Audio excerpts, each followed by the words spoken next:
President Robert Mugabe. Well, we'll just have to wait and see. We'll have analysts in just a moment to help us unpack the implications of the new cabinet. This is the Globe on SABC News, coming to you live from Johannesburg. It's just gone after 9:30 p.m. Central African Time. A very good evening to you. Thank you so much for watching. I'm Simpiwe Ngongwane.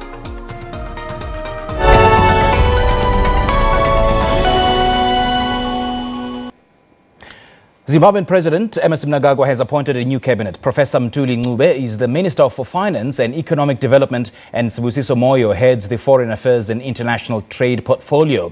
Mnangagwa won a disputed vote at the end of July, the first election in the Southern African nation since Robert Mugabe was removed by the army last November after nearly 4 decades in power.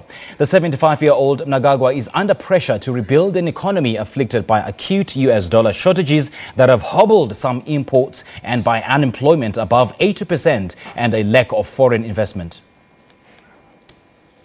And joining us now is Zimbabwean correspondent Ephert Musekiwa, all the way from Harare. A very good evening to you, Ephert. Thank you so much for joining us. Now, the announcement of a new cabinet has now made the rounds. What has been the general reaction to the ministers chosen by Mnangagwa? Good evening, Simpiwe. There's been a lot of excitement, really. I think mostly it hovers around the appointment of the new finance minister, Professor Mthuli Ncube. A lot of people are hoping that he will bring in the changes that a lot of Zimbabweans have been hoping for. We've spoken to quite a number of people who are saying that his stance or his pronouncement previously against the current currency that we are using, the bond notes, really might actually be the catalyst that the country needs to get a head start or to get a push on the struggling economy. So mostly, I think it is the finance ministry that a lot of people were paying attention to, and a lot of people were hoping that change would be brought in, and President Mnangagwa did deliver in that he's brought in actually the new change that people require in the finance ministry. By all means, the opposition is there, to get the president and the ruling party to account. And we don't expect it to be happy with whatever the ruling party has decided. But how was the appointment received by the opposition? Have they reacted?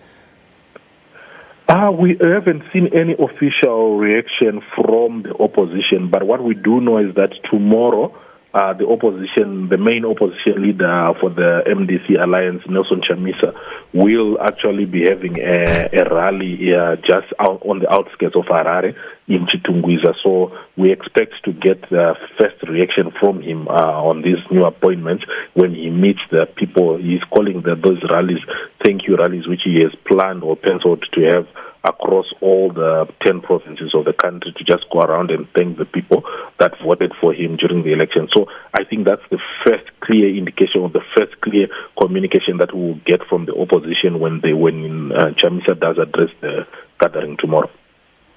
Well, President Mnangagwa continues to impress the international community through some of the decisions he's making. Will this cabinet reaffirm the new beginnings narrative surrounding his country at this time? Indeed, I think it is a very clear message. Of the 20 ministers that he's appointed, quite a number are new faces. He's only kept about 4 or 5 faces in the same portfolios that they were holding, but he has appointed a completely new faces. You've got sports ministry being led by Kirsty Coventry. She's a sensation. She was one of the athletes that won a gold medal for the country in both the Commonwealth and the Olympics, leading the sports ministry. In health, he has appointed Dr. Obadiah Moyo in place of Paranyatwa, or Dr. Paranyatwa, who has served in that ministry for quite a long time. You also have him appointing, maintaining Winston Chitando in the mines ministry, where a lot of people had actually spoken highly of him, of how he has handled this ministry for the past 7 or 8 months that he's been at the helm of the ministry. You also have him, appointing new faces to the Ministry of Industry and Commerce. He has appointed a new face again to the Ministry of Public Service, Labour and Social Welfare. So really, all in all, it is a clear indication that he wants things done in a new way, in a different way, because he has actually dropped quite a number of old ministers that had served long under former President Robert Mugabe. He's dropped the likes of Patrick Chinamasa, who was the Minister of Finance. He has also dropped Obert Mpofu, who was the Minister of Home Affairs. He's dropped, like I indicated, Dr. Parinyatwa. He has also dropped Simon Kayamoyo, who was the Minister of Information and Publicity, who also doubled as the spokesperson for the government and the parties, ZANU-PF.